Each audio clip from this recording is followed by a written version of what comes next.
Now, what Star Wars is or should be, or who it should be made for, is this just a franchise for kids and big kids alike, or should it expand beyond that? Should it try to be a bit more mature, perhaps? That has certainly been the topic of more than one of my videos over the years, and it's certainly been a topic of discussion in the fandom for, well, probably as long as Star Wars has been a thing. But since the relatively recent release of a series like Andor, with Season 2 just around the corner, it's become a much more prevalent question, I'd say, one more heavily debated, with some people, some fans arguing not only is Andor Star Wars through and through, but it is some of the very best Star Wars anywhere ever, while others will say it isn't or shouldn't be considered Star Wars at all, that virtually nothing about it is Star Wars, and it's one of the most boring things they've ever tried to watch. And though I'm not here to debate how good or bad Andor Season 1 is or was, most of you probably know I thought it was incredible and that it hits on the themes of Star Wars perfectly, I am here to discuss whether or not something like Andor, something that is, without question, I'd say, grittier and more mature and more, in a manner of speaking, more complex than Star Wars tends to be, should that be an approach Star Wars embraces more often, or even almost entirely, especially when it comes to streaming shows? And how would the creator feel about that? How would George Lucas himself feel about Andor? Would he ever even consider making a series like it, or taking the franchise in that direction? And to begin to answer that question, because I think some people will be surprised by the answer, but we actually have to go back to 2005 to start to answer it, back to after the prequel trilogy concluded with Revenge of the Sith, because at that time, George Lucas was pretty adamant that there were no more, let's call them, Skywalker films, that there was no Episode 7, 8, and 9, and that he was pretty much done making Star Wars movies. What if someone else beside you came to you and said, I want to make Episode 7? Could you see that happening? No. No, absolutely, positively, you're really closing the door without any wiggle room whatsoever. Right. There is no Episode 7. But that didn't mean he didn't have any plans for Star Wars, that he wasn't prepared to take Star Wars into the future. Because actually, he had plans for two different projects right after the prequels. The first one, of course, being the Clone Wars animated series, which, as you likely know, did indeed come to fruition. We got multiple seasons of it on Cartoon Network, and for the most part, I'd say, it was well received by fans. No, not everyone enjoyed it, or even watched it. There were some who didn't like how it contradicted previously established lore from the EU, but I would say, overall, not only was the Clone Wars enjoyed, but it was a success, especially given that the general story of it, and that style of animation, has now been carried forward into other Star Wars animated shows. And though the Clone Wars animated series, especially the earlier seasons I would say, was more geared towards a younger audience, though still enjoyable enough for the older crowd, especially again as the seasons went on, as the war went on in story and things got darker and a bit more serious and mature, you could say. But even though Clone Wars was primarily for that younger crowd, for the kids that so many, including Lucas himself, always say Star Wars is or should be for, George didn't forget about the older audience back then. He actually had plans for them too, that being a television series called Star Wars Underworld, which at that time, again, right after the prequels, we didn't know a ton about it back then. George Lucas talked about it from time to time, but details on it were pretty sparse back then. However, since then, we've learned quite a bit about it. We even have seen some test footage of it a few years back that kind of leaked online. And what we know is that it was going to be a multiple season show and total 100 episodes. And something along the lines of 50 scripts were already written and completed. And that, as the name implied, it was going to deal with the Star Wars Underworld. It was primarily going to take place on Coruscant, the lower levels of it, surprise, surprise. And it was going to be set between episodes 3 and 4. And much more recently, or during a recent podcast, we learned from Rick McCallum, who, among other things, for Lucasfilm, he produced the Star Wars prequel trilogy. But we learned from him that the price tag on the show was the main reason it did not happen. Lucas wanted each and every episode of the series to essentially be movie quality. And to make that happen, each episode would have been around $40 million. And with a little bit of math, we can figure out that 100 episodes of the show would have cost around $4 billion. Anyway, this wasn't exactly anything new either. We had heard before that the budget was essentially what killed the project, that Lucas could not afford to make it as spectacular as he wanted to make it, and thus he never made it. Which, as much as I would have loved to have gotten the series, I can appreciate the fact that he didn't want to make Star Wars that was anything less than the best it could possibly be. That he didn't want to spare any expenses. And I really wish this was an approach Disney kind of shared. Either way, budget was the reason Star Wars Underworld did not happen, and as for what we missed out on, and how this relates to the question of what Star Wars should be, is and or something George Lucas would approve of, or maybe even done himself, well, I go back to that podcast with Rick McCallum, because in it he said of Underworld that, or of the episodes, that these were dark. These were not, they were sexy, they were violent, they were just absolutely wonderful, complicated, challenging. It would have blown up the whole Star Wars universe, and Disney definitely never would have offered to buy it from George. And oh, how I wish he would have made the series just to avoid the sale to Disney, though I think Disney still would have bought it despite whatever Underworld would have been. But anyway, I can't help but feel like, or if I didn't know any better, but it almost feels like McCallum could have just as easily been describing Andor. I mean, not only could you say that Andor is all of those things, that it is sexy, it is dark, it's violent, and it's complicated, challenging even, but another thing about Underworld that is the same for Andor is that there weren't going to be any Jedi in it.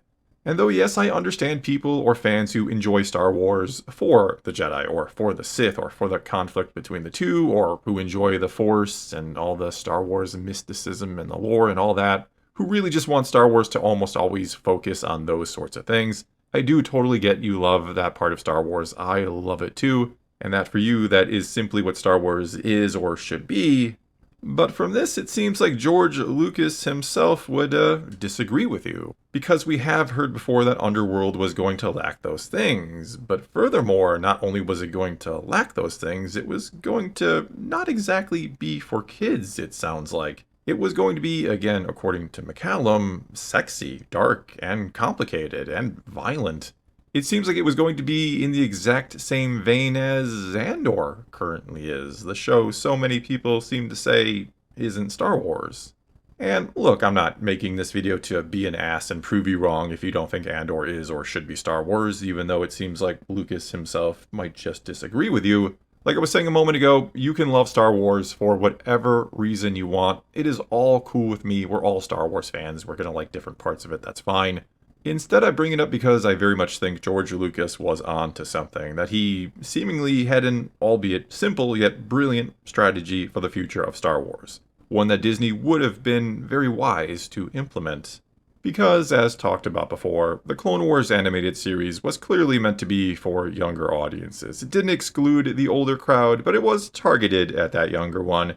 It was meant to be a gateway, an entry point into Star Wars for the generation coming up at the time, while Underworld was, or would have been it seems, intended for a much older crowd, for the generation of Star Wars fans who had already grown up with Star Wars, who were maybe ready for something that wasn't just for kids, something a little darker, something a little sexier, and a little more complex.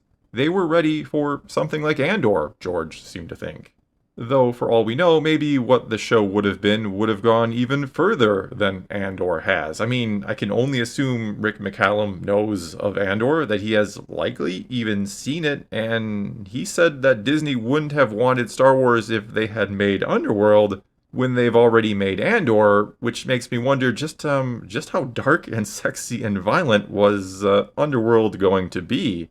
Because Andor, again, is all of those things, but it's not all of those things to the extreme. I'm not sure I want to think or believe that he means that Underworld would have been something akin to Game of Thrones in those departments. But it is funny to think that, in an alternate reality perhaps, Underworld was actually made, and did go all in on those things, and became Game of Thrones before Game of Thrones did. That it perhaps achieved that same level of success, and Star Wars was never sold to Disney, and is still massively successful.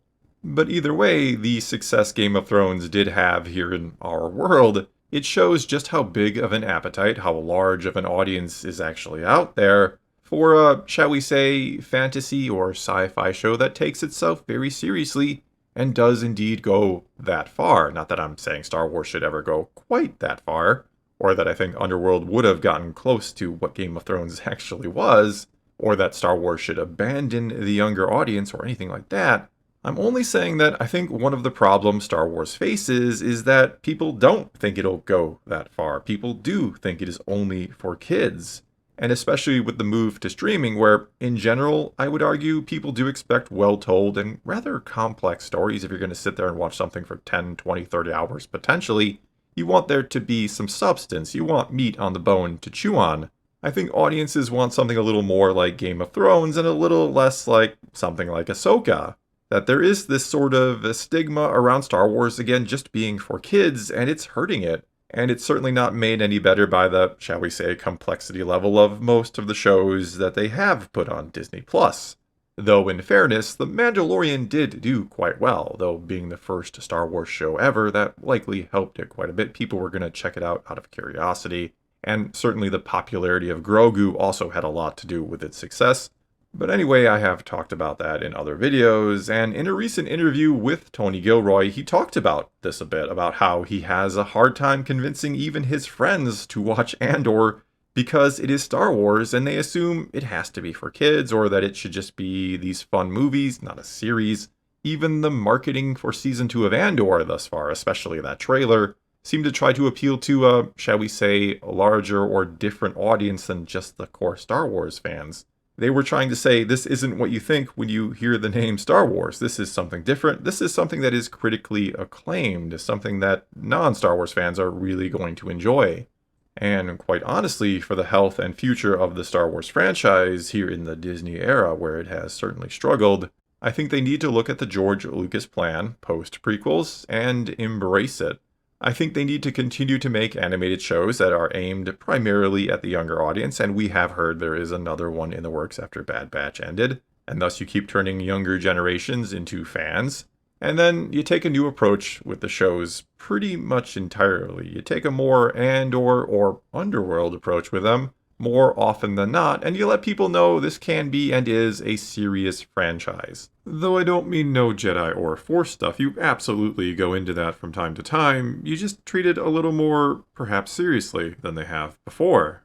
And I say more often than not because, sure, from time to time you can do something a little more fun, something like Skeleton Crew, which I thought was actually really good and worked, though the ratings certainly weren't there. As far as we know, it was the lowest rated Star Wars show.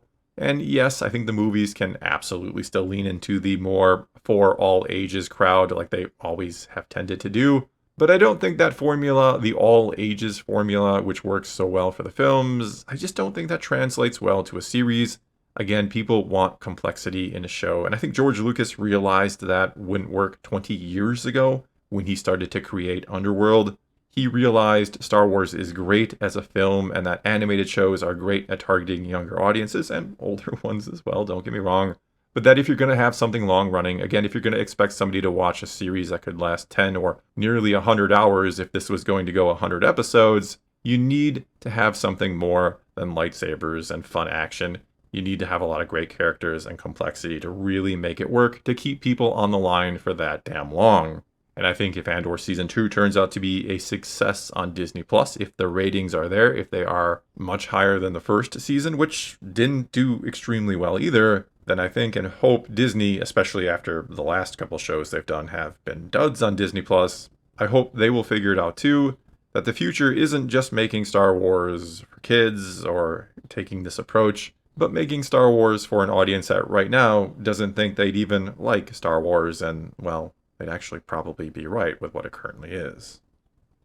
Well, that is going to be all I got for you this time. Now it is your turn to take to the comments below and tell me what you think about this one. Should the shows lean more into the style of Andor, while the animated shows stay more for kids, and the movies remain more or less what they've always been, a sort of all-ages experience? Whatever you think, whatever the case may be, leave those comments below. Let's talk some Star Wars. And until next time, thanks for watching.